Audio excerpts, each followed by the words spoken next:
Once upon a time, in the dimly lit laboratory of the ambitious Dr. Victor Frankenstein, a tale of monstrous creation unfolded. It was a stormy night in the heart of Ingolstadt, where the doctor, consumed by a fervent desire to conquer death itself, toiled relentlessly over his macabre experiment. Victor Frankenstein, a young and brilliant scientist, had become obsessed with the idea of bestowing life upon inanimate matter. His quest for knowledge led him to the creation of a being stitched together from various body parts procured from the graveyards. With each thunderclap and flash of lightning, the eerie laboratory came to life, mirroring the unnatural creation taking shape on the operating table. As the final jolt of electricity coursed through the creature's veins, Victor beheld his creation with a mixture of awe and horror.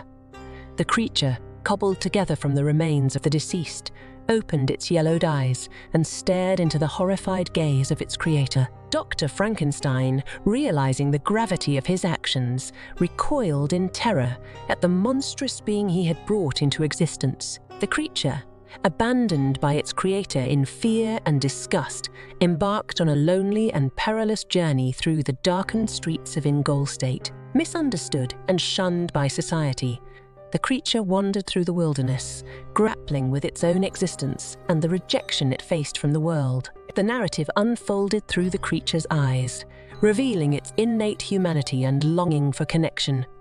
The creature, educated in secret through stolen books and observations of human interactions, sought understanding and companionship. It yearned to be accepted, not as a grotesque monster, but as a sentient being with emotions. And the paths of creator and creation converged once more in the icy reaches of the Arctic, where Dr. Frankenstein, tormented by guilt and the consequences of his actions, pursued the creature he had unleashed upon the world. In a desolate landscape, amidst icy winds and freezing snow, the two figures confronted each other in a tragic climax. The creature, driven to the brink by loneliness and the relentless pursuit of humanity, implored its creator for understanding and compassion.